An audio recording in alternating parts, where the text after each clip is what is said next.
Saddle up your horses.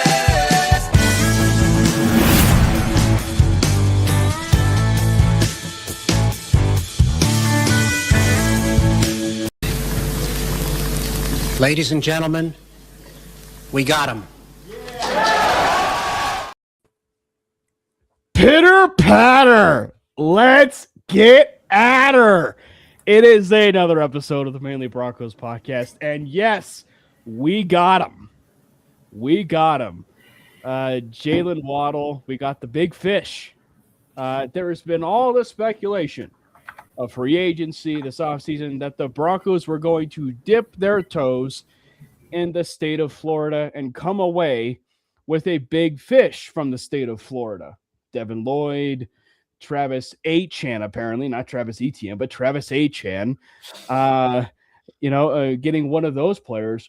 But no, there was another player in the state of Florida who had been circled as far as a person of interest for the Denver Broncos for quite some time. There have been some soft conversations in the last 2 years.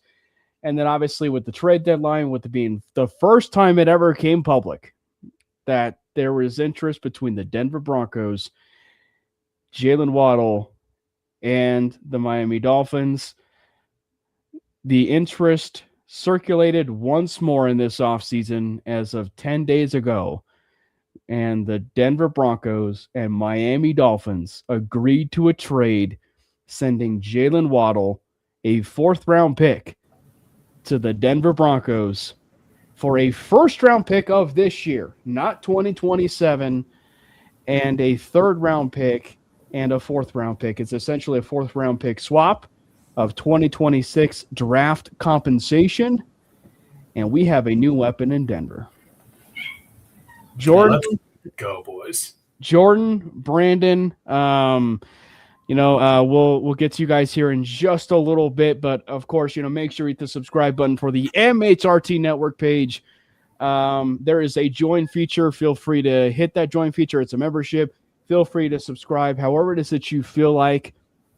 There's a different money option that you guys can feel free to choose. It's $2.99, $6.99, and I believe $12.99.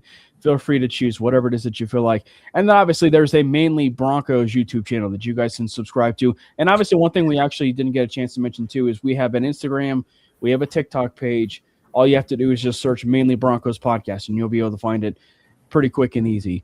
So first things first, obviously, is how are we doing, gents? Are we doing the Waddle dance? Oh, I mean, that's the only way I know how to walk right now. I know a lot of my Dolphins people here are very upset and are not, very fond of me right now because of maybe some things that I've been saying to them. But I'm just so happy that this finally came to a conclusion and they finally pulled the trigger on it, and they did. I mean, it's really relieving that we finally have a guy that we can rely on, and just changes the dynamic of this whole team now. It's. I don't think relieving is even the word to describe it. Brandon, dude, where's the penguin costume, man? You're supposed to show up with the penguin costume. Man, this is. I wanted to give Jordan his 15 seconds of fame here because he's been clamoring for this for quite a long time now. I will say my one takeaway from this is Aqib Talib is now my go-to for Broncos news. That's the one source that I follow. But no, this, I mean, again, it doesn't feel real because it's like, okay, last week sucked. Like we had nothing to talk about. There was nothing happening. It was like, we made it through the entire offseason. You get to the point where free agency begins and just like literally there's nothing happening. We re-signed, I think it was 17 of our 21 own free agents to like tiny veteran minimum deals, guys. It's just like people didn't even necessarily want to bring back. And it's like, what are we going to do? And then I wasn't even expecting anything to happen. And I was just like glancing at the Twitter machine yesterday morning. And I just happened to see, I think it was like Luka Evans. I think I saw Luka Evans tweet first. And I was like, is this real? Is this like a legit thing? And then I went and looked up like Pelissero and it's like more national reporters. And I was like, holy holy crap, we got him. He's here. He's coming. He actually passed the physical, so that's official. That's probably one of the most Which is important. something I always have to pay Yeah. attention to now from now on for all trades that ever happen again. But it feels good. It is just a surreal feeling though, because it's like, man, you hear the team say, we like the room, and we're just like, did you watch the games? Like, do you really think that you don't need help here? And they knew. Well, and I would say I think they like the room. The question was just you needed some top shelf talent, which is everything we've been clamoring for. Like, you just need some top shelf talent, and that's basically all that we've been kind of clamoring for. Like, if you can come away with a wide receiver one, running back one, tight end one, at some point here in the next couple of years, I think you will definitely be cooking with grease. And obviously, probably the most objective way you can come about it is if you can develop your running back one, meaning maybe like a running back out of this class, or even maybe RJ Harvey if he can continue to develop. And then, a tight end, which you can easily get in this class too. You can easily get, a tight end in this class. Jordan, take us through behind the curtain, because I know you and I have learned a few things as far as behind the scenes a little bit. Because I think, and we can enlighten Brandon now a little bit more too about some of the stuff that we may have heard here, because and we weren't kidding on the top when we said that this thing kind of goes back a little bit as far as a couple of years ago. It was soft conversation. It was soft conversation, and that's the best way to say it. It was soft conversation, so that is true. But this does kind of go back as far as 2 years ago, Jordan. So why don't you kind of peel it back a little bit and give us like the timeline of how we got here?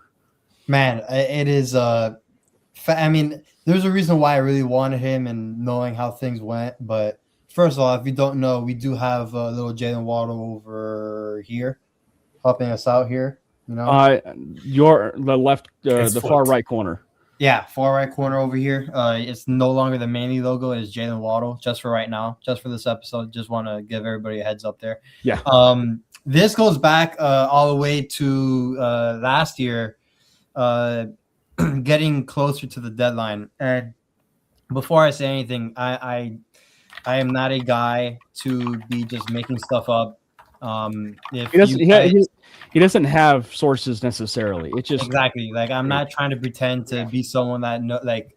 If you guys want to take what I say as truth or not, that's all up to you. I'm not trying to be a guy like, oh, I knew this or whatever. I'm just telling you. With that being said, having being fortunate enough to live in Miami and having some people that I know. Getting closer to the deadline last year, it was a real possibility of the move happening. And also there are some people close to, Surtain and Waddle that are also here from South Florida and, not agents, but friends of agents and stuff like that. So, there was a lot of mutual connections there between people that I knew. So, it was getting interesting. And then at the deadline, I was talking to Cam last year, like, all we have to do is just send it and they'll accept it. Like the offer was still there and all that. And then, of course, as everyone knew, the deal did not go through. And it was mainly at the time because Payton didn't want to give up the picks. Fast forward to, now the offseason, which shout out to Cam, because after the deadline, I thought there was no chance of us getting Waddle. Cam was the one being optimistic, saying, hey, we can revisit this in the offseason. I actually said we can, but I just don't know if the Dolphins will do it. Just with a lot of other factors being played into it. You don't know what's going to happen in the season, how the Dolphins season played out with the new regime and all that. Fast forward to now, and I would say about a week and a half ago, I had gotten same word from those same people saying that, this might be a thing now. And that's why if people that follow me on Twitter will see that I was throwing a little bit of an outrage on certain days. And I wasn't doing that on purpose or to seek attention. Again, I have no skin in the game. I couldn't care less. But, I was pretty pissed because We had another opportunity to get it done, and we just didn't get it done. And then our 2 franchise players happened. And when you have Surtain and Bo really push the envelope on this, it makes it all sweeter because, the front offense, and including Sean Payton, could have just kept on saying, no, we like what we have. We can just run it back. We'll make it to the AFC Championship game like how we did last year. You're going to be healthy. Like, they had every right to do that. But when your 2 franchise guys go in and they say something about it, it means a little bit more. Yeah, and that we don't have that confirmed from anywhere else, by the way. So we don't know if that's actually like true as far as both of them went there. But that was something we heard, is that it was both PS2 and Bo that were really clamoring. Obviously, we know that Pat Surtain. Yeah, Pat Surtain is obviously the given one because of his relationship with Waddle and they're mutual guys that they know. But the way it unfolded behind the scenes and stuff, it just taking time, and then obviously me throwing my little, bitch fit on Twitter or X, whatever you want to call it. It even got to the point where I told Cam and some of our guys that we have a chat with that I don't see us putting it through. Like, it got to the point where when they shut it down again, I'm like, I just don't know if they want to do it. And I even sent, screenshots over. There was multiple screenshots being sent over. Private conversation, by the way, is where these being said. Correct. Yeah. And it was just like, we just don't know if it's going to happen. It's still there or whatever. And I'm just like, bro, I'm just so tired of it. Like, they're just not going to do it. Look how the offseason has gone. They're just going to re-sign their own guys. And that's where I am at my most pessimistic. Cam is trying to talk me off the ledge. Right. And fast forward to yesterday, and about 9 o'clock. Again, heading into yesterday, which is probably the more surprising part of it all. I don't expect to get anything, but I was somewhat in the know of things, and again, I don't expect them to tell me anything, but I had no word of it or even a hint at it, which was the best part. And I would have it no other way, and it just made everything sweeter. And I'm super happy that unfolded. But yeah, it was a range of emotions for me. I brought Cam along on the ride of it. Some of the chats that we had too. It was just crazy. So talk to me about what exactly happened to cause it to fall through, in the most recent, because it sounds like obviously the conversation started earlier. It was potentially on the table, and then it just didn't happen. And then it sounded like within the past few weeks, it was on the table again, and then Sean Payton turned it down. Yeah. But then he changes his mind. Is that as simple as it was after Bo and PS2? So granted, want this guy, or how much? I will say that this is again a little bit of some conflicting information. We don't know what's true or not, but what Jordan and I were reading and what we were hearing was it was Sean Payton that was turning it down, but also as far as the offer that was on the table, there was only one. There was a first round on the table. I think that the one part that is a big recently it was on the table, or you're talking 2 years ago, even last year at the trade deadline.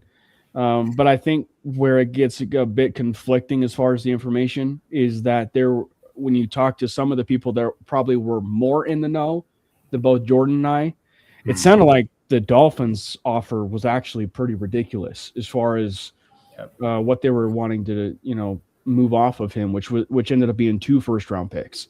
So it kind of ended up being, again, probably why Jordan felt so pessimistic at the midway point of the trade deadline of, will this thing ever get done? Because, if that is in essence the offer, are we really going to be getting a chance, an opportunity to actually get him?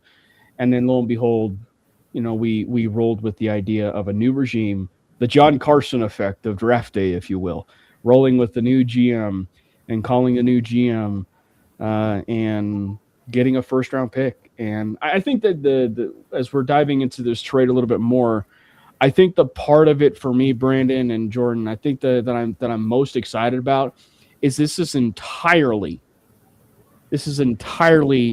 like 2026 draft capital, right? And I think that's the part I am most impressed with, because everybody talks about the 2027 draft. Everybody talks, about all of that. And, I mean, I'm very impressed with the fact that all this deal that transpired was, 2026 draft capital, and then Jaylon Waddle. I mean, I am so impressed with how this thing went down.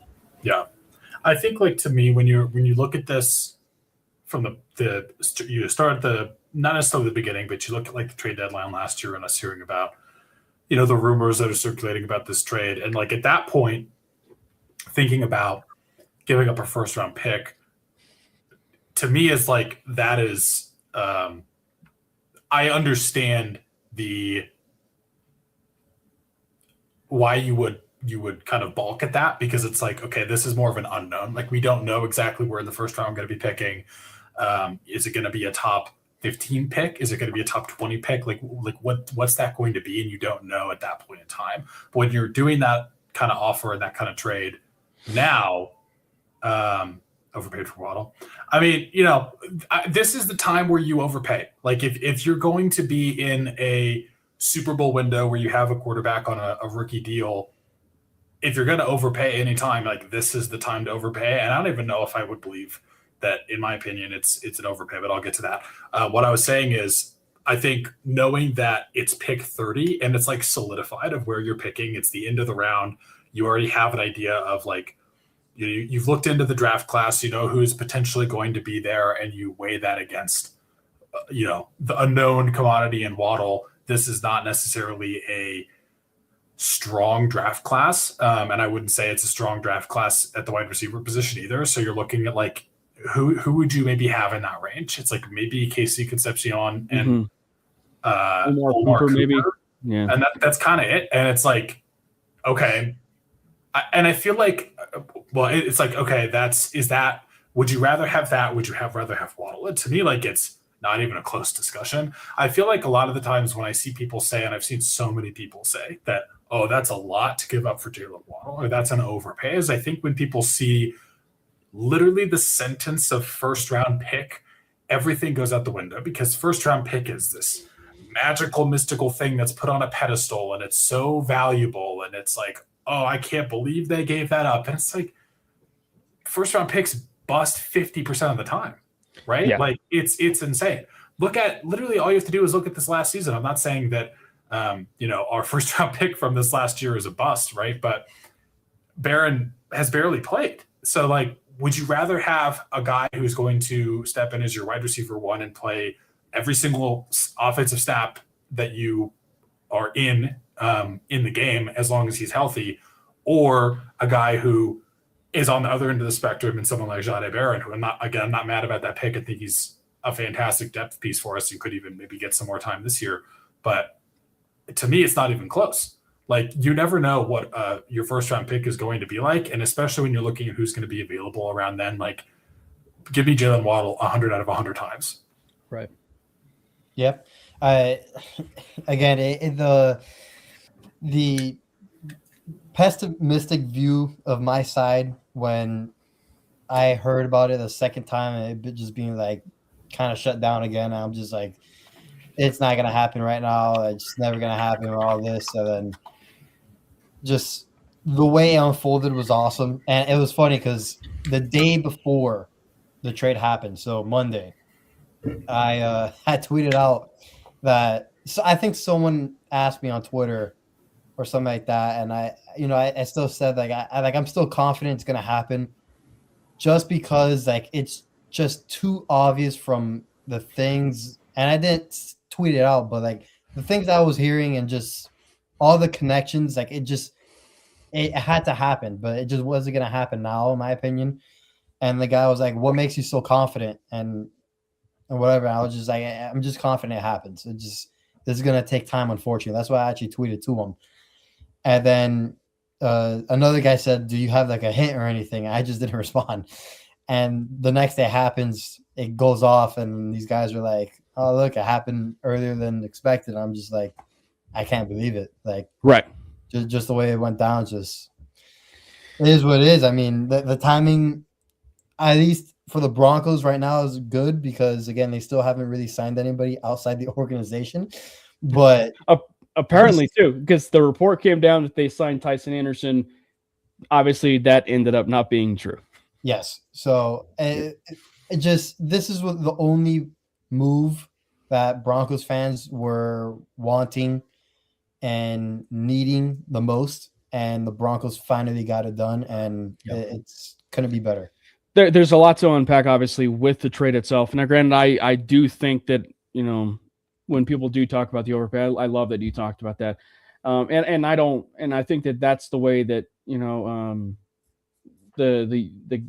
I believe it was Try Me was trying to phrase it the way of like, it seems like an overpay, but when you think about like the Super Bowl window and with everything that they're trying to achieve, it really isn't that much of an overpay anyway. Because I don't agree with that statement. I don't know about you guys, but I think it was fair compensation, which I also tweeted out too, that I think at the end of the day, if they do get it done, it'll be fair compensation for both sides. And I think it is. I mean, at the end of the day, that 30th overall pick is an early second. Yeah.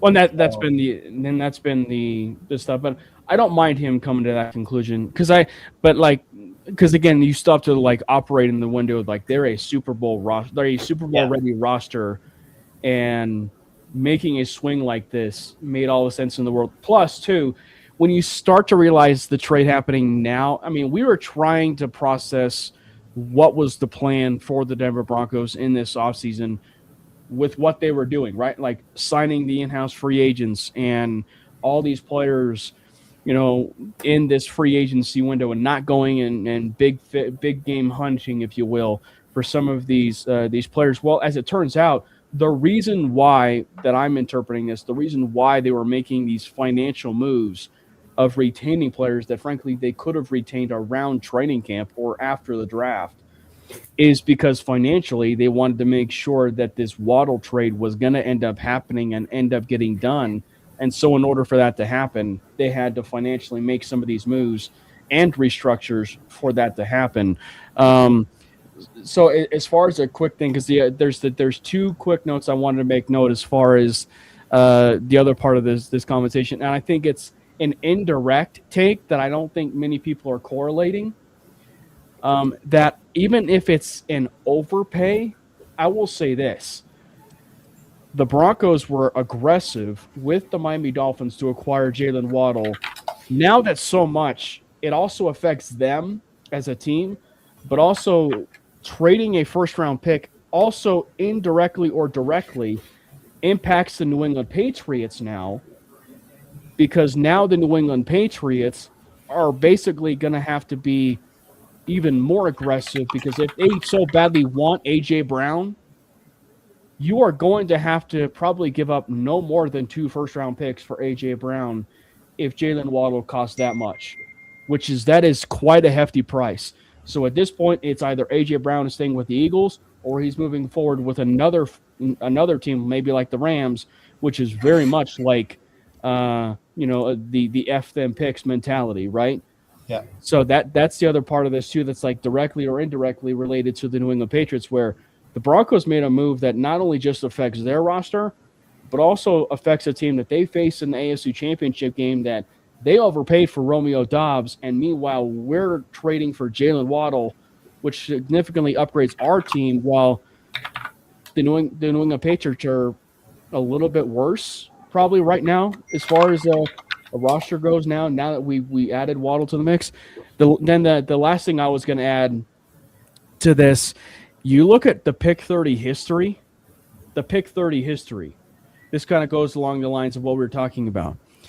There's really only one player that is a pure superstar potential, which is what you would hope as far as trading a first-round pick for would entail. And that was TJ Watt back in 2017.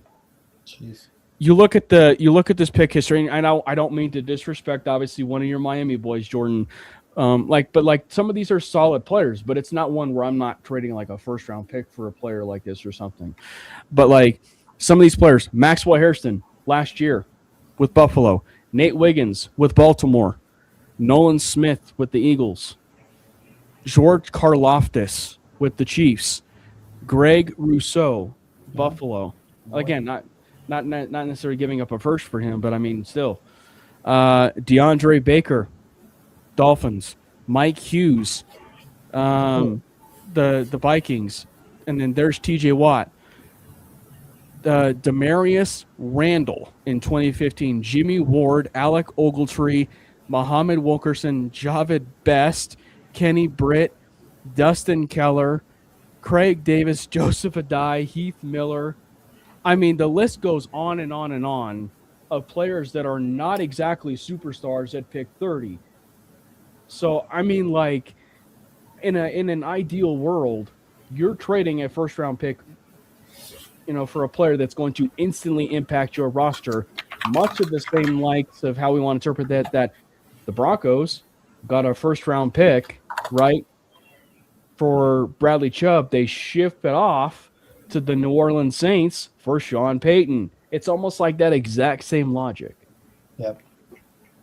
Like, the other thing to me about the price for this trade is you're getting the contract, and the contract is pretty team friendly when you look at it. Like when it was put together 2 years ago, it was like, near the top of the market, and then just everything ballooned like it always does, and the market was reset multiple times, and now it's like that's an absolute steal of a contract for the kind of player that you're getting in Jaylon Waddle. And I think that has to be factored into it more than I've seen it be factored in. Especially when you look at like the comparison between that and the DJ Moore trade that the Bills pulled off, who, first of all, DJ Moore, I don't think is as good of a receiver as Jaylon Waddle is. He's older, and he also has a fairly significant contract that they also had to take on, and they gave up a second-round pick for him. So, like, yeah, it was a first and a third, but the first is pick 30, right? Like, it's just, I don't know. I don't think it's an overpay. I do agree with the fact that Howie Roseman is licking his chops now at this, because he is going to get his favorite thing in the world, which is more first-round draft picks wherever A.J. Brown ends up. But, yeah, I could be happier with this trade. And the other thing I think that just, like, makes people believe it's maybe an overpay is they look at Jaylon Waddle and they think, like, oh, he's not even been that good. The Dolphins were horrible, like, absolutely horrible in every possible way. Tua, if you have to sit there and watch him, I'm sorry. I've only watched a little bit of Jaylon Waddle from last year, and he looks so good. And it doesn't even he doesn't even scratch the surface of what he's able to do, because that offense was abysmal and Tua was not good. And Tua was the best quarterback that he's played with. He was also catching passes from Skylar Thompson. Right. And I think Quinn Ewers, I believe, at one point. So, Yep. Jaylon Waddle was absolutely in prison in Miami, and even though he now has to pay income tax in Colorado, welcome home, because you're actually going to be able to enjoy playing football again. So yeah, I think Waddle he's just so good, and I think it's easy to miss that because of how absolutely atrocious the Dolphins have been. And my only remaining question is, why didn't we also just include our second round pick and get Devon Achane as well? Well, just bring them all home. I'm partially kidding, but that would have been awesome. They have to give Malik Willis something.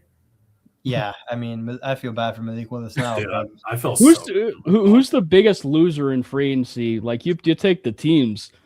Malik Willis. Like, Malik Willis might actually be the biggest loser of the entire free agency cycle.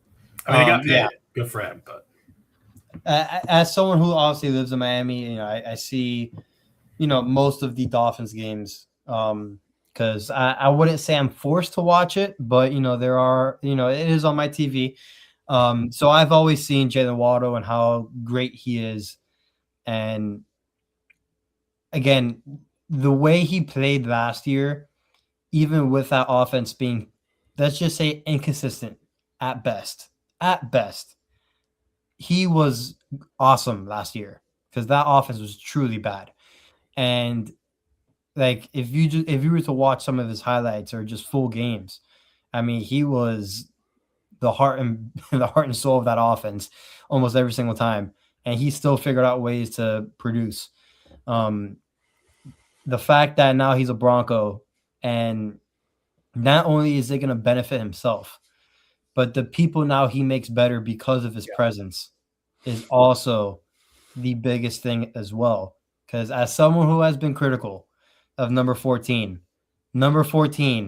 got a lot better with this trade. Yeah. Not just Dude, 14. I would say that.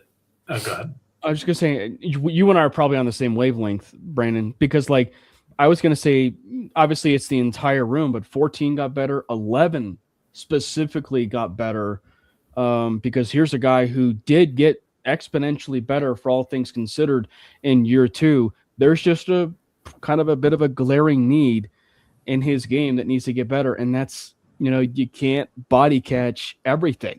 You got to start using your hands a little bit more. And I think that with Waddle, he's going to really upgrade that when it comes to Troy Franklin's game because, Troy Franklin, right, is a speedster. And I think that the element of Jaylon Waddle on this team, is perfect. And I think that you mentioning, Jordan, of the fact that it's going to, basically upgrade and, lift everybody in the room. That's all we've been wanting until whether or not they move on from someone in the room or not, it's going to impact people in that one way or another with Sutton essentially becoming that wide receiver 2, big slot receiver, everything that we've been clamoring for, essentially wide receiver 2. That's going to impact him. He's not going to end up seeing the double coverage. He's not going to end up seeing, as much, if you will, in terms of that. And Jaylon Waddle, he makes his living in the middle of the field, and he's one of the best zone wide receivers in the entire NFL. That's one of the biggest struggles of all this wide receiver group last year and a couple of years too. And then, so Pat Bryant, it's going to really impact Pat Bryant as well. Marvin Mims, it's going to impact Marvin Mims too. And then, I tie a bow on all of this too, where I'm so impressed that the Broncos and specifically Sean Payton went away from their typical archetype wide receivers that they're interested in. Thank God. They went for a player that is pure explosive and possession, route running, everything that we've been wanting in terms of taking the team to its next level as far as a wide receiver. They did that with adding Jaylon Waddle and not those 6'2", 6'3", wide receivers. A.J. Brown would have been fine, right? Like A.J. Brown would have been fine adding to this room, but, it would have probably, I guess if you're going to be nitpicking a little bit, it would have been a bit redundant to, I guess, have an A.J. Brown and a Cortland Sutton. But I guess the perfect word to ever say here, Brandon, is it's complimentary. This room now is officially complimentary football for everybody in that room. That's exactly what I was going to say. This is like the perfect – if you were going to build the perfect wide receiver duo in a lab, this is probably what you would do because Jaylon Waddle brings a skill set to this wide receiver room into this offense that just never had before. I mean – or they've had look at like 10 years ago. Okay, yeah, I would. That's fair. In recent memory, have never had. Like you look at, it's not even just like the explosiveness, which he obviously brings. He's obviously like pure speed in every way, shape, and form. But he's also just he's actually such a good route runner as well. Like he's not just a burner. He's able to really manipulate his routes and like, fake going vertical and cut it off inside, like better than so many other wide receivers. And I feel like that's like an overlooked part of his game because, again, people look at him and they think, well, he's the speed guy. He's going to catch a short pass and take it to the house, which he can definitely do, or he's going to go on a go ball and he's going to be, social distancing away from the closest defender, which also could happen. But he's just so good as a route runner as well in the middle of the field and like kind of those intermediate areas that I'm excited to see what that's going to look like. But to me, the number one thing I would say, is it's complimentary because Cortland Sutton, as much as he is disliked by some in Broncos country and some in this room, I think this is going to, other than Bo, I think Cortland Sutton might be the biggest beneficiary of this acquisition of Jaylon Waddle, just because it allows Court to do what he's actually good at doing, which is be the big body boundary receiver on the outside who isn't necessarily always going to have to go up against, the number one opposing cornerback. And he doesn't have to be like anything other than a big body possession receiver where he thrives, right? I think that's going to Right. unlock him more as well. And I think the other thing I've seen, and I understand, I guess, this viewpoint is, is Jaylon Waddle wide receiver 1? I think you can make the argument that he is. I think you can also make the argument that he's maybe closer to like a 1B. He's like not quite on that level of like a Jamar Chase or a Justin Jefferson, and that's fair. Sure. But I think when you have it set up in this way where you have Waddle and you have Sutton, they can be that 1A, 1B so perfectly well together that like it doesn't even matter. Like it works so well that even if he's not a wide receiver 1, like elite player like a Jamar Chase, even if he's just like a step down from that, he's going to do so much for this offense. It's very funny as we talked about AJ Brown being on the block. And it's funny knowing the fact that one of the teams we were kind of comparing this last regular season and everything, Jordan, was the Eagles. And you actually look at the Broncos and you look at everything that the way that they're constructed. It's like if you were to make the Broncos and the Eagles, if you will, and them not divas, that's essentially the Denver Broncos. Like I'm not saying that Cortland Sutton, is in fact an AJ Brown, but like for what Brandon's talking about stylistically, he's that big physical wide receiver that can win one-on-ones and, with his 50-50 balls and everything, and maybe occasionally finally get an opportunity to have some yak now. And then you have Devontae Smith, right? Essentially, which will complement AJ Brown, and now you have Jaylon Waddle, who, frankly, I think that this is the other part of it that I think is going to be very fascinating, and I wonder what's going to make of this, because for everybody that makes a great deal about the running game, it needs improvement. Don't get me wrong; the running game still very much needs improvement, but I want to pose this to you guys to not be the least bit surprised if this happens. In the last 2 years, and this is obviously with Sean Payton even at the helm, he's not afraid, knowing the fact of where he's come from with Drew Brees and coming from a bit of an air raid, where it's okay having Drew Brees lead the entire NFL in pass attempts year in and year out. Bo Nix, in the last 2 years, has averaged in the top 5 of passing attempts in the NFL.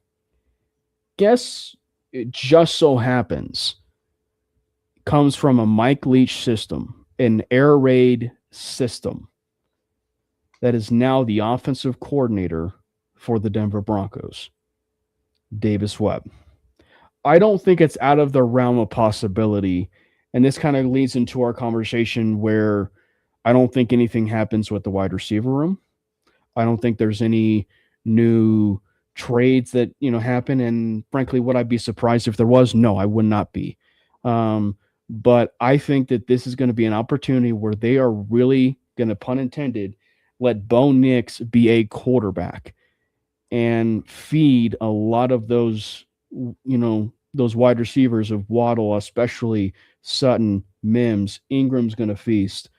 They're going to be feasting a lot, to where I would not be the least bit surprised if we have our first 4,000-yard passing year since Peyton Manning, and I would not be the least bit surprised if we have also 40 touchdowns or more from Bo, in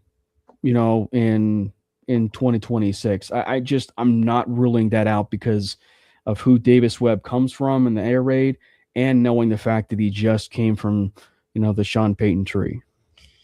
Talking about Davis Webb and kind of tying this to another player, in my opinion, just with how things have gone so far this offseason, the happiest man in the building has to be also Evan Ingram, right? Because Davis Webb is now his play caller. He should be a lot more involved in the passing game with him calling plays. And then when you add Waddle on top of everything, it's going to free him up as well. So maybe we get the Ingram that we've been hoping for from last year, and it comes to fruition this year. Which, if it does, you're kind of adding another playmaker into the offense, because he never really was there last year. It was very up and down, and the whole tight end room was up and down. So if he starts to pick it up a bit, you're kind of adding another player into this offense. Right. You're muted, Brandon. That's a fair point.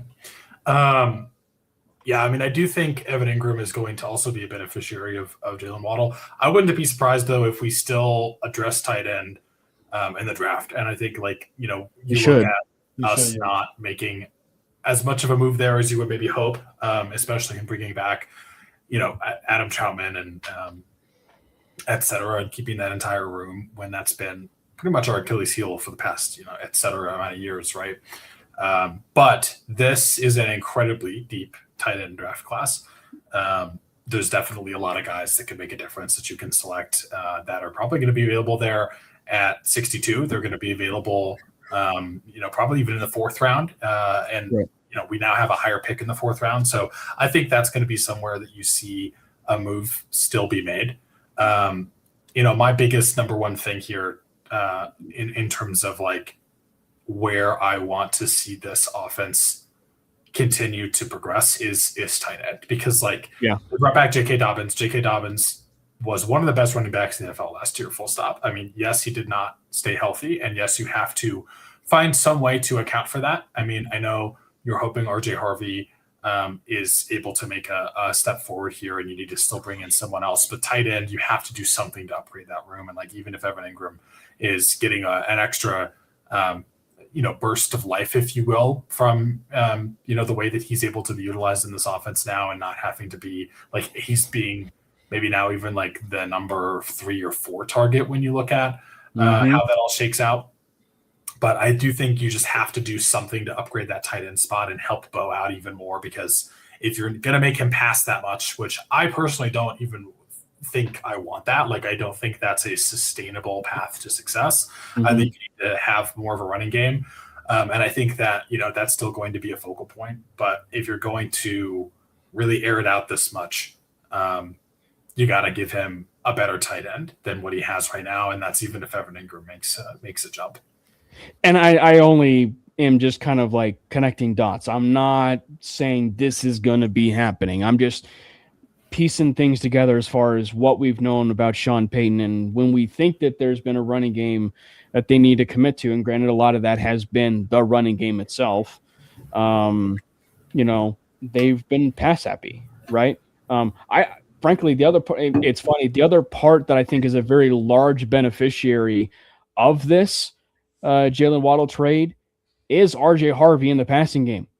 Like, RJ Harvey in the passing game is going to probably be featured to the likes of what Alvin Kamara was as the Saints, if you will. I mean, I think if there's an argument to be made, and this is just only me, because granted he does need a lot of work as far as a runner, like a runner between the tackles, and everything. But in the passing game and as a receiver, he turned himself to be a rather elite running back when it came to out of the backfield target, because as the season was progressing, you were starting to kind of see the comfortability of him and Bo, the relationship really starting to kind of take off at the very end of the season. So I wouldn't be the least bit surprised if they really take things off with him specifically as a receiver. Obviously, as I said, he needs to get better within the tackles as a pure runner, but as a receiver, you're going to see him really excel. So the two victors, obviously, that's not all just the wide receiver room. Evan Ingram and RJ Harvey are the two victors of that target weapon room. I agree. Yeah, and then the other thing too that I think I've seen discussed and I want to kind of comment on, and I'm curious, Jordan, to hear your opinion on this as well. You muted yourself. Why it just randomly is. Is you look at the rest of that wide receiver room, and first of all, like how this one single move can take a room that is just filled with, I would say, question marks to one of the deepest and best wide receiver rooms in the NFL is really something. But you look at all of the talk online now of like, what's going to happen with Marvin Mims, what's going to happen with Troy Franklin, is one of these guys going to maybe get dealt. I understand that line of thinking, but to me, the reason you set it up this way is to keep those guys. And why I say that is now you have depth, right? You are able to bring someone in that just shifts the rest of the room down one peg. And that's exactly what we needed, because Cortland Sutton, is he a perfect wide receiver in 1? No, but is he a great wide receiver, maybe 1B or 2? Yes, right? Same thing with, like, is Troy Franklin, with that massive step that he took in his sophomore campaign, is he the best wide receiver 2? Probably not. Is he a fantastic wide receiver 3? Yes. So you move everyone down one, you build that just incredibly valuable depth that you should not trade. Like, we need to absolutely keep that around at all costs. And Marvin Mims, you're able to continue to use him in the role that he seems to be doing best at, which is as a return man. But you don't have to force him into this offense to kind of get that juice that you were lacking. You're able to get that from Waddle. So I think, to me, we also need to be keeping the depth that we have now created with this Waddle trade. Do not trade away one of these guys just because it's like, oh, well, who's expendable because they brought in Jaylon Waddle? No one. Agree. I also agree with that. I don't think they should trade anyone in the room. I think if I were to guess, if a trade were to happen, who would it be? It'd probably be Troy Franklin. I'm not going to lie. Yeah. Just because of some factors and how he would fit going forward. But I just don't think they'll do it. I think right now they truly now like the room and how they all complement each other. I will say, when we're in 11 personnel, I hope the starting 3 wide receivers are Waddle, Sutton, and then depending on matchups, it'll either be Mims or it would be Troy. I don't know who they're going to put in that slot. I mean, you can also put Waddle in the slot, but I'm just saying in terms of those 3 wide receiver sets, you already know it's for sure Sutton and Waddle. I'll be very intrigued to see if it's going to be Troy as that third or if it's Mims, because, listen, whenever we need Mims to come up clutch, he does, and it's always towards the end of the season and the playoff time. So, yeah. I will say this, and this goes to what we saw in the Super Bowl with what we saw from, said wide receivers development, and from what we've seen overall with these kind of wide receivers, that really gets me excited to tie a knot on Jaylon Waddle more. What is one thing we have seen people talk about when it comes to the Sean Payton offense and, creative when it comes to this offense is motion. One of the things that has been so creative with some of these big time playmaking wide receivers are the Justin Jeffersons, the Jamar Chases, the JSNs, right? Even, Cooper Kupp at times when he had been, with the Rams in his prime. And then obviously what they're doing with Puka Nacua with the Rams. They are using motion to set up routes for their number one wide receiver. And I think that you are going to be seeing a lot of that. You are going to be seeing a lot of that with Jaylon Waddle. I'm not saying he's going to end up having a JSN type of impact, but I'm saying that the way that I think they will utilize him from an overall motion standpoint and out of the backfield, behind the line of scrimmage, etc. I am very excited to see what they can possibly do with all that motion. And two, it doesn't just have to be Jaylon Waddle. I think that if they are content with wanting to make sure this room stays, you can also get super creative, with a Marvin Mims on the field, a Jaylon Waddle on the field, so you can get super creative with some of these ways now on offense. Yep. Yeah, I think this just allows the offense to, again, just have an extra layer to it that it has not had in recent memory, and definitely not since the revival of this franchise with the arrival of Sean Payton and Bo Nix, which is a player that can actually dictate coverage, a player that the opposing defense has to circle on their game plan every single week and figure out what are we going to do to stop this guy. And this is, dare I say, I'm not saying that they're exactly the same players, but you saw them play next to each other for a number of years. I have to imagine what we're now doing to the AFC West is what Tyreek Hill did to the AFC West when he was a Chief. I'm not saying they're quite on the same level, but you have a guy that is on that at least same plane where you have to find a way to account for him, and you have to know where he is on the field at all times because he can house it at any time. Yeah. So tying a knot on all of this, we'll get into what we think as far as the end of it. As far as are the Broncos done in terms of free agency, I want to just tie a knot on this last Waddle discussion for the impact that he's going to have, obviously not just with the Broncos, but I love that you talked about it from the AFC West side of things, Brandon, and you weren't necessarily, you're not in our PO Slack chat. But one question that I posed that Jordan was, sleeping through the day and he didn't get a chance to see the question, was when you look specifically at skill players of the AFC West, obviously Brock Bowers is number one. There's no debate. But you look at the top 3 or even the top 5, Jaylon Waddle's in the top 5. And I would not be the least bit surprised in ranking them where I have Waddle in the top 3 as far as skill players when it comes to the AFC West now. Well, I mean, I think we can agree Waddle's the best wide receiver in the division. Who's a better receiver than him in the division? So let's go through it. Xavier Worthy. God, no. Talent is, you can see talent, but it's not really different stratosphere. Yeah, different stratosphere. Rashee Rice. I mean, Rice, as much as I love Rashee Rice, as much as I love him, he did have that injury. I gotta see another full year of him and stuff like that. I really think he's good. But as right now, I'm taking Waddle over him. Ladd McConkey, that might be the only one. Nah.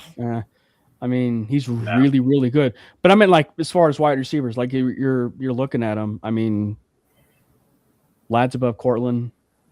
I mean, but yeah, I mean, Brandon, you're kind of looking through it. That's an interesting question. Brandon likes Trey Tucker over Jaylon Waddle. Ladd McConkey. Ladd McConkey had a little bit of a sophomore slump. Yes, he did. But he's still good. But like, I don't know if I would put him in the same conversation, to be honest, as Jaylon Waddle. Exactly. To me, good. the closest is Rice, but close doesn't mean it's right. Close is subjective, right? Like, he's the closest, but he's still in a different hemisphere. Let's just put it that way. Like, this move, like, to kind of put an extra cherry on top of what I was saying earlier, like, this is the kind of move that in one fell swoop you go from having probably the worst receiver room in the division, which is kind of saying a lot because the Chiefs to the do best, not have a good receiver room, to the best. And like, I mean, the Chargers don't either. The reason I say the worst is because I consider Brock Bowers to be a receiver. Otherwise, it would pretty easily be the Raiders. But from worst to best in terms of weapons, offensive weapons in the receiver room in the division in a single move, like pretty much full stop for me. And again, that's just because I say Brock Bowers to me as a receiver. But yeah, because again, like, so let's kind of go through it. Brock Bowers is 1, right? You go to 2, because like Maddie, who's not on with us, would put Genty in the top 3, and it's like, well, if I'm going to put Genty in the top 3, that to me would signify that he's a top 5-7 running back in the NFL, and that's not where he's at right now. He was certainly drafted to be that, but I don't think he's even in the top 5 as far as skill players. I do think Ladd McConkey probably, if you're doing a ranking of the top 5, would probably be in that with Rashee Rice. But the top 2 might actually be Brock Bowers and Jaylon Waddle as far as those 2 I think top. it is. Yeah. And like, Rashee Rice is good. Like, don't get me wrong. He hasn't had a single 1,000-yard season as a receiver yet so far. Like, right. I feel like that's easy to forget. Rice he's been good, but he's not been great. And, to me, I think you're right. I think it goes Bowers, Waddle, Rice. slash Ladd. I think you can maybe put Ladd there as well. But yeah, it's pretty remarkable turnaround. One other thing I do want to talk about as well is I don't know about you guys, but I feel like there's been kind of like a little bit of a stigma around Waddle as being injury prone and just like a guy with an injury problem. He's missed 6 games in 5 years. Like I don't know. So he gets banged up. I will say this: he gets banged up. You see him go in the blue medical tent a lot.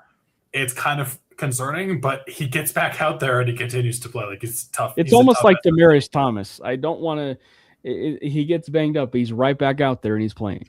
So I can comment to this because, and I think even if we were to rewind back in our Slack chat, Cam, when it first got mentioned about Waddle, I had said that Waddle does get hurt a lot, and of course, one of our guys looks up his games. He goes, he's only missed 5 games in his career, and I tried to explain that I understand he's only missed 5 games, but as someone who actually watches Dolphins games, unfortunately, he's always in the blue medical tent. Now, with saying that, the Dolphins medical team, as you know, with other history going on, aka with their quarterback, let's just say they're not the best. And also, compare it to Denver, where we were the most injured team in the league for years. And Sean Payne came over and completely revamped the training staff. Didn't we get like a B+ or something due to the grade? I mean, just revamping the training staff, the health staff, the recovery, like everything going into it. Like, I am not worried about that now at all with Waddle. And again, he is one tough SOB. But again, I am not worried about that right now with Waddle and him going to Denver. Yeah, I it's just funny. I saw that, Brandon, as far as people clamoring for it.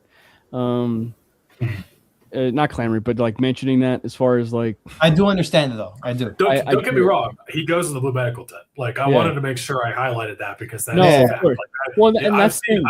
I've seen those Dolphins games too, Jordan. But he doesn't miss time. Much time. He'll go off the field for a few plays. But he's also like when you have that level of speed, the hits are going to be harder too. Like you're running into something, like you're already in a car crash, but it's just getting worse. Well, and they're different stylistic wide receivers, but it's almost the stuff that would have been happening with Demaryius Thomas in his prime years with Denver, right? Like everybody talks about, oh, he was banged up or he was injured, bro. Like he would go to the medical tent, but he would come right back out on the field and play his butt off, and it's one of the reasons why he is my favorite wide receiver in Broncos history. It's because he would have some of these banged up moments, but he would come right back out there and have a 7-catch, 100-yard game while having his knee banged up in the middle of a game, and so I just think it's one of those things like he might be banged up, but he's still contributing on the field one way or another. And obviously the last important note that everybody probably wants to make sure of is, and this is very important for Jordan, little Jordan Humphrey will not be wearing 17. It was confirmed today that little Jordan Humphrey gave up 17, which probably means he's going to be going back to 84 that he wore the year in 2024 or whatever. But 17 will be owned and of the property of Waddle and probably in my jersey collection here at some point. And the decision will be whether it'll be a navy blue, whether it'll be a white, or whether it'll be an orange. And hopefully it'll end up being a Nike Vapor Fuse jersey, since those are the best kind of jersey to get when it comes to anything like that. But that's probably like the most important information, right, that everybody likes to I'm thinking about it. I have a throwback bow. I got the navy blue or tan, so my Waddle one has to be either white or orange. I was gonna technically Landon March Madness just started, and so like they shipped him back off to help out with Utah over in the in the March Madness tournament. So 84 is available. I'm kidding. One obviously order of business is obviously the other question that needs to be said. Are the Broncos done? I don't think they're done. Like done.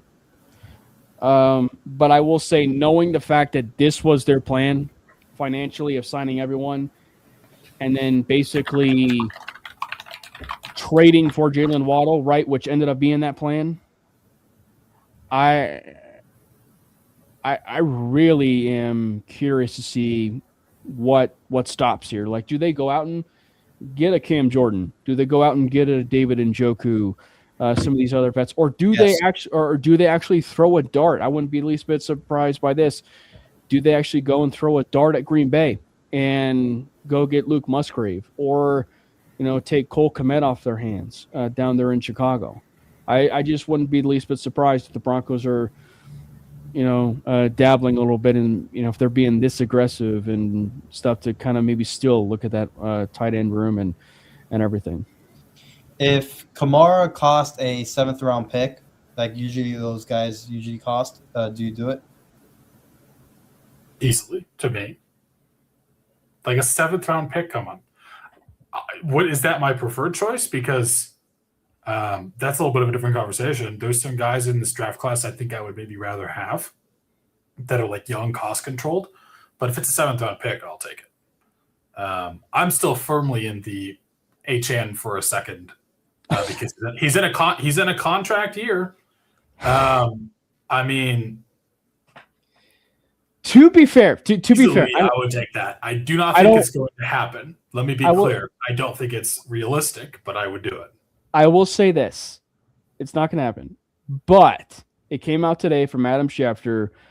The Dolphins said HN is not available, but there is one team out there. There is one team out there that I could probably confidently say that they will know whether or not Devon HN is available or not available, and it is the Denver Broncos, knowing the fact they just agreed to a deal with Waddle. So they would know whether or not he's available or not available.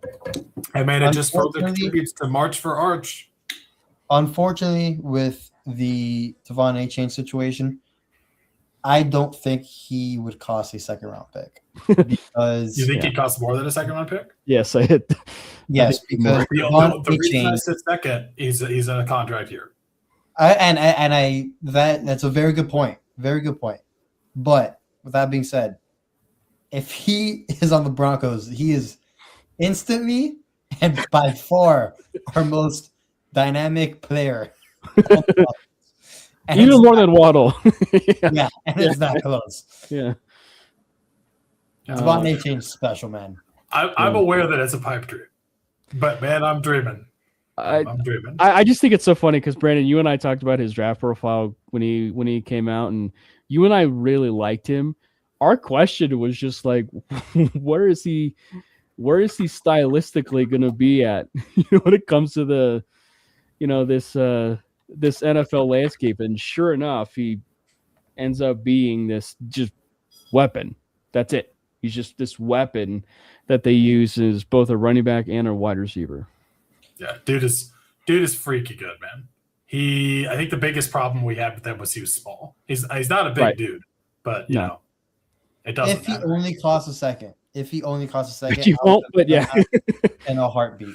Yeah. All right, let me pose this to you. You send him a second, and you send them a young wide receiver on a cost-controlled deal in Troy Franklin.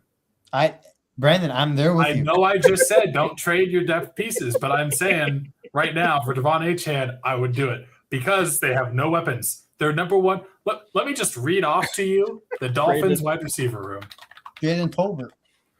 It is Tutu Atwell. Tutu Atwell is their wide receiver one. Jaylon Tolbert, Taj Washington, and Terrace Marshall Jr., who I didn't even know was still in the NFL. Theo Weiss Jr. and AJ Henning.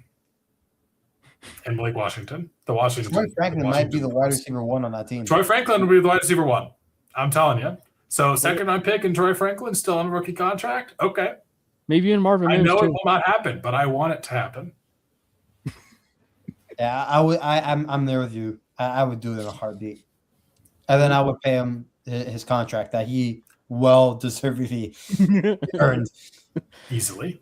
Oh, Moving on man. to slightly more realistic standards, I probably would be gearing up for a Mike Washington appearance in Denver. But That would be yes, I'm sorry. Missouri. Theo Weiss is the wide receiver one. I I misspoke. was gonna say that's Missouri fan Landon talking. Theo Weiss, wide receiver 1. He was the wide receiver 2 to Luther Burden from Missouri. That's By the way, speaking of Missouri, Kevin Coleman is nice. Like, he's really nice as far as Missouri. Okay, so back to the topics at hand, if you will. Are they done? And if they are not done, let's kind of go through. I did spitball some names here about maybe trade targets, but I don't think they're done. I mean, I would say for the most part, the bulk of like large, big moves of a Jaylon Waddle, they're done. Like, but as far as like getting some of these guys like David Njoku, Cam Jordan, even though it may be name recognition, I wouldn't say it's like a big move, like a Calais Campbell. I wouldn't say it's a big move, right? So do you guys think they're done? For me, I don't think I think they're done with trades. I don't think they're done with. Well, they never even started with signings. I do think they signed Cam Jordan. I think there's too much smoke around that for it not to come into fruition. So I do expect Cam Jordan to be a Broncos sooner rather than later. The David Njoku thing now is just a pipe dream for me. I don't think it's going to happen, even though it should. He did visit Baltimore, but did not sign. Yeah, which is encouraging. But I just don't see that happening. But I do think Cam Jordan happens. Do I think a Kamara trade happens? I don't think so. I don't even want Kamara. As crazy as that sounds, I don't want him. Yeah, I would take Kamara. I mean, he can learn, or not he, RJ Harvey can learn from Kamara, and that I think that would pay dividends for Harvey in that running back room right now. If it had Dobbins, Harvey, and Kamara, I mean, if you're down a guy, you now have 2 reliable running backs, which again, I don't think that happens. I think right now our let me actually phrase it this way, because the draft still has to happen. If they don't feel comfortable with some of these running backs in the draft, which is possible, like there's some good running backs, but it's not necessarily a relatively deep running back class. If they don't like some of these running backs and they haven't taken one, and it's after the draft, okay, I could probably get on board with a Kamara trade at that point. Yeah, I mean, I think he's going to be cheap. I don't think he's going to cost a lot. Brandon, you're puzzled. I'm just trying to figure out like who else is available that we could maybe go after. Brees Hall. Well, technically, Jaylon Waddle wasn't in air quotes available. Well, not in a trade, because you already know who my trade dream is. Logic. I like Kamara. He's definitely not at the top of my list, but like if you're telling me a 7th round pick gets it done, sure. But I'm looking at guys like some older players that fit somewhat of a position of need that we could bring in that probably wouldn't be horribly expensive. And I'm thinking like a DJ Reader type, or like I think Bobby Wagner is still available, and he's like 34, I think. Yeah. Something like that. That's going to be probably less than 35. He's 35. Probably less than $5 million a year, but it's going to be like a depth signing that's going to be cheaper. Nothing else splashy is happening. I don't think they're done. I actually don't think Landon's too far off on that, because if they are reuniting some of the Bama people, Brian Robinson, if I'm not mistaken, was on that team with Surtain and Waddle.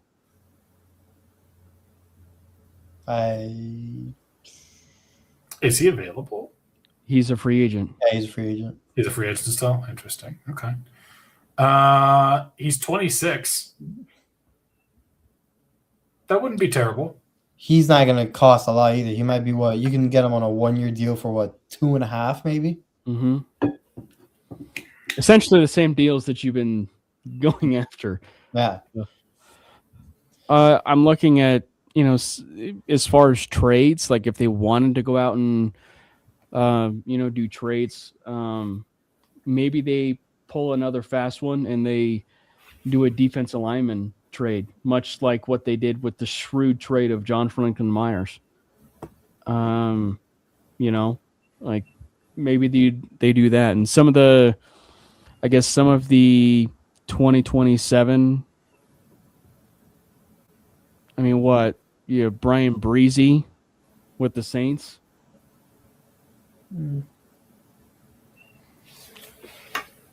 If it's going to be a trade, let me bring this up. What's more realistic? And I want to hear Brandon's thoughts on this.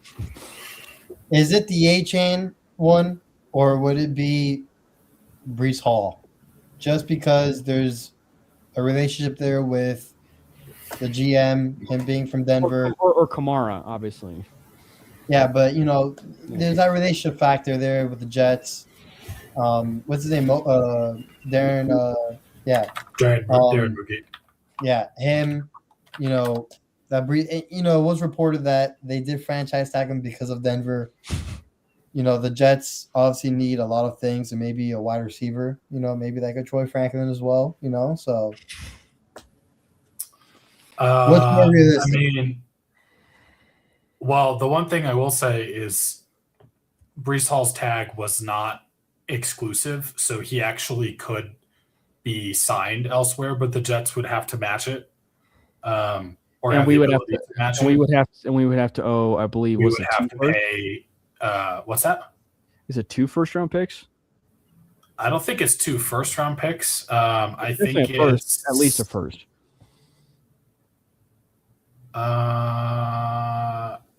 Yeah, actually, you're right. It is 2 first-round picks. That's crazy. Yeah, that's not even. Never mind. In the, I thought it was 2 seconds. Yeah, that's not realistic. Honestly, of the 3, of the 2, obviously Kamara is the most realistic. I do think Devon Achane is, again, it's not happening, but I do think it is somewhat realistic from the sense that the Dolphins are at a fire sale.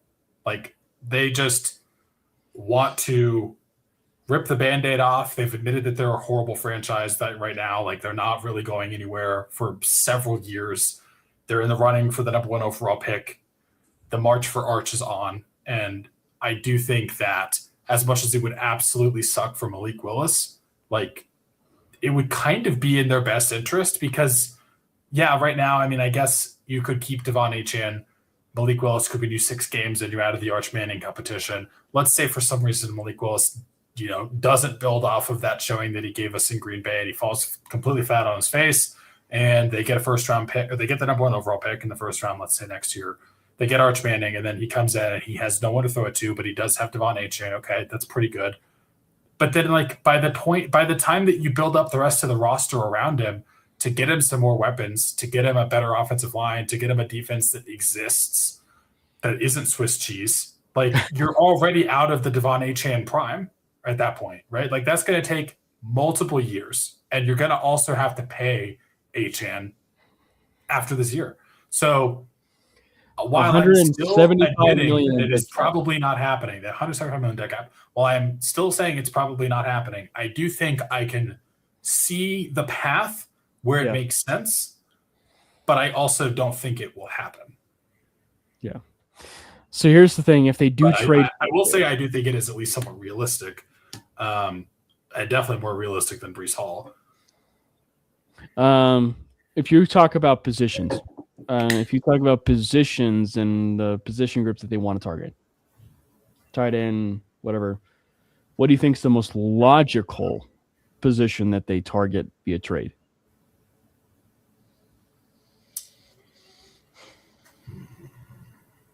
I'm thinking tight end. I don't think they trade for anyone at this point. Honestly, I don't think there's any other trades on the table here. But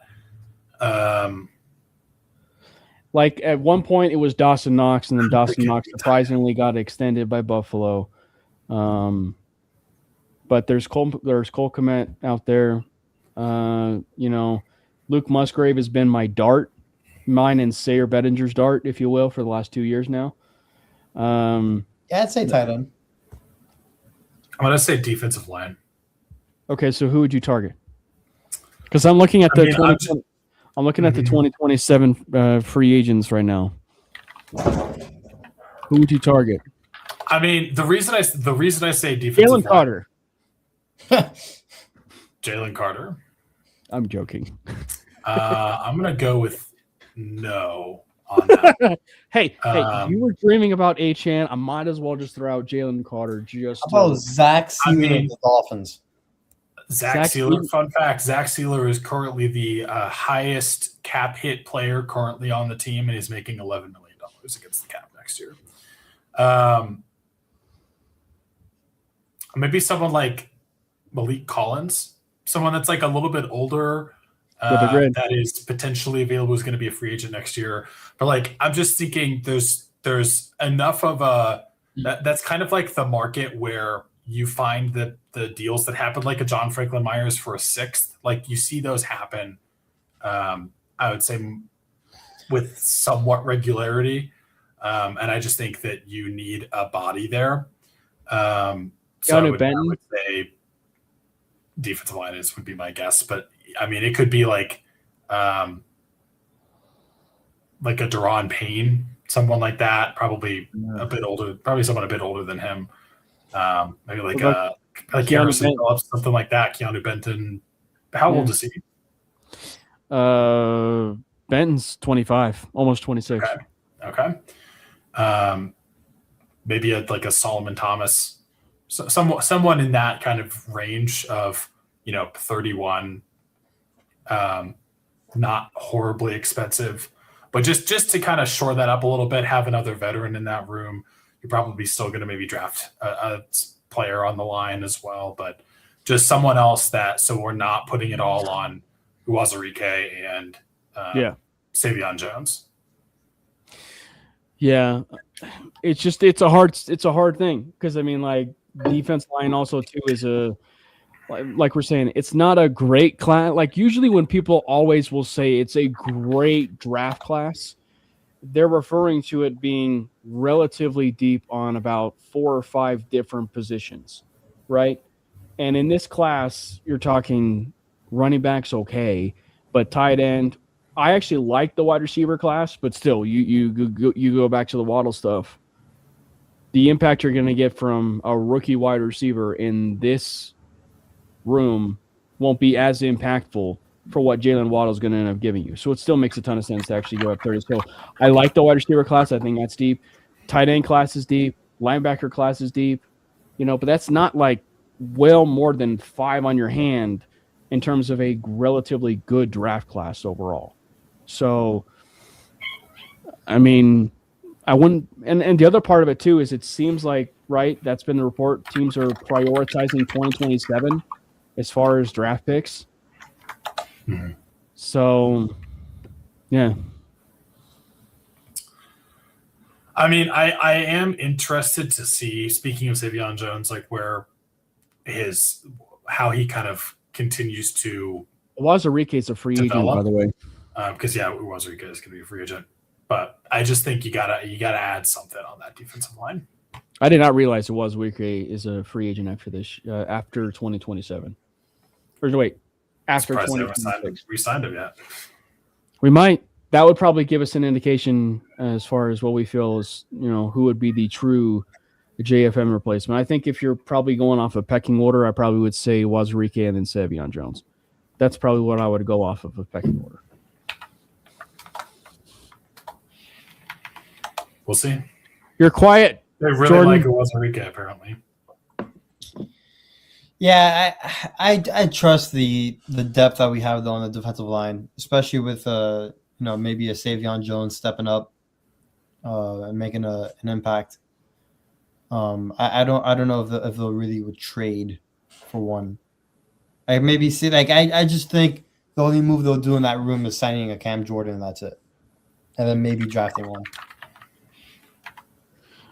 It's what is his measurables? I saw. I do think Lazarica is probably more of a nose tackle than a 3 technique. He's just like big. He's like 320 pounds. That was a name I didn't expect to be on the free agent market, and that's Moro or Jomo with Philly. Yeah, from Philly. So maybe if you're, you do a little bit of a trade. So I don't know. I'm definitely interested in the trade market. Defensive line probably would be a little bit low as far as trade. I think it's curious though. Free agents, I think it's easy to kind of say who they might be interested in, but also too, would the other side of the coin here. I'm at the point now, like we said, like given the fact we now know what their plan was, which was Waddle. If this was their entire move for what they did now going up to the draft, I'm actually okay with that. I'm good. Like knowing the fact that this was their plan, I'm fine now going into the draft and really building out that roster with the defensive line, linebacking core, that running back room. I'm okay. Like I'm actually okay if they actually decided not to sign any more players. I just wonder what their. I think that's the most likely outcome. I mean, I wonder what their approach is now in the draft. I don't, and I just don't know. See who falls to them. I mean, I don't know if he's going to necessarily fall this far, but when we're talking about the defensive line with like Caleb Banks with that foot injury could slide down further than you would maybe expect. There's some linebackers that could kind of get there. If Jadarian falls down to 62, I would first of all be pretty shocked, but I would also be incredibly excited. Jadarian Price from Notre Dame. Rank your favorites. There's going to be someone that's going to be there that you probably wouldn't expect. Rank your favorites. If you were to rank your favorites, when you look at when you look at as far as positions, right? You go running back, like as far as like the priority, right? Like Jordan and Brandon, running back, linebacker, tight end, and you look at that second round. What's the ideal position you would love to go after? I mean, to me, it entirely depends on who's there. Because, like, again, if someone falls, like a cop-out answer, safe answer. Well, look, I have an answer, but like if someone falls to me, like I'm gonna go after someone like a Price or a Banks or something like that. But in terms of the rest of who's going to be available, I would probably say tight end, just because there's enough of that you could it could be the situation where they kind of slide a little bit because it's so deep that teams feel like they can wait, and you see some pretty decent options available there, like a Max Clare or something like that. Yeah, Oscar Delp. Or probably I would say tight end or linebacker to me would be kind of the top few. I mean, like there's absolutely no way that Jacob Rodriguez falls that far, knock on wood. But like if that somehow happened, I would be absolutely stoked. If he was already getting first round buzz, there's no way he's going to be there. Yeah, he's not falling that far, but I'm just trying to kind of paint a picture of you never know what's going to happen, and there's definitely some guys that you never like that could get that far. Like Trotter from Missouri is kind of another one that has been not as receiving as much buzz, I think, as someone like Rodriguez. So Jay Galday's another one. Yeah, I would say probably tight end or linebacker personally. Okay. Jordan? I would say someone like linebacker or tight end as well. I'm mainly looking at like an Anthony Hill from Texas in terms of linebacker. You think he'll be there? I mean, I think he will. Gets out of the first round, but out of the first round. But even then, I don't know if it's the second round. I think he goes relatively early in the second round. Really? Like if he gets out of I think he goes back into the first round. But if he gets out of the first round, he's going to be one of the top Have I seen any 5 to 10 picks probably in the second round, in just my opinion. I don't think I've seen any mock drafts of him being in the first round. I haven't seen a mock draft in the first round yet, but there's always the linebackers that kind of shoot up more than you would expect. For sure. So who do you think we have a more realistic chance of getting, Anthony Hill or Eli Stowers? Eli Stowers. Eli Stowers. Wow. I'd be very happy with that then. I mean, I would love that. I also don't think he's going to be there, but I think Anthony Hill is going to be gone more likely before. It's undoubtedly Eli Stowers would be the one. Listen, I'm a sucker, but I'd get Keontae Scott, and I wouldn't even think about it. So I want to pose something to you guys, because obviously we are talking in vain of that we don't think there's going to be a trade. Obviously with this wide receiver room, but it also works hand in hand with pick 62. How would you feel if they did a trade where they shipped off a wide receiver, and in the vein of preparing for the future of life after a certain wide receiver, and knowing the fact he may or may not be available in 2026, and they can redshirt him, drafting Chris Bell at 62. You move off of one of your wide receivers, a Marvin Mims, a Troy Franklin, to a certain team, and you actually draft Chris Bell, and essentially Chris Bell is your long-term plan and succession plan for Cortland Sutton. Well, I do like him as a better option to replace Cortland Sutton than I do the other guy that's already on the roster. I wouldn't mind. I'm always down to drafting good wide receivers. Because the other thing that's hard for me to ignore, just even with or without the trade of a wide receiver, I like probably the overall value of taking him in that second round with that 62 overall pick, because you're talking about a player that, had he been healthy, he's in the first round. Like, he's with the Omar Coopers, he's with the the Casey Concepcion. But I'm also the same guy that says that next year we should trade 3 first-round picks and get Jeremiah Smith. For Ryan Williams. Yeah. I'm personally out on that idea. Just because I feel like you just made a big investment in Waddle. You now have finally that position where the wide receiver room is in a place that you can feel comfortable with, and you're in a Super Bowl window. Like, if I'm taking someone at 62, I want it to be someone who makes immediate impact on this team, not at a position where first I'd have to find a suitor to get one of my other guys that I've developed up to this point that has chemistry with Bo and at least knows the offense to some degree, which to me is the number one thing, because Sean Payton's offenses are famously complex. So I just don't foresee someone like Chris Bell, depending on when he comes back from injury, being in a place where he could make a big impact on this team in his rookie year. And I'd rather take an impact player that could do something to potentially contribute to this team hoisting a Lombardi trophy next year. So that's kind of why personally I would be out on Chris Bell. Like, I'd rather take a linebacker that we have a large need for that could step in and be a starter, a tight end that can step in and make an impact right away for me. I would be not in on Chris Bell. It's definitely not on my number one list as far as the preferred, but it's just one that I'm definitely at least having in the back of my mind, that it's like I'm circling, and when you look at what the Broncos have done, when they say we like what we have, and yet they went out and got Marvin Mims the moment that Sean Payton got here. He was one of his first draft picks, if not first draft pick. They go out and draft Pat Bryant. They go out and draft Troy Franklin.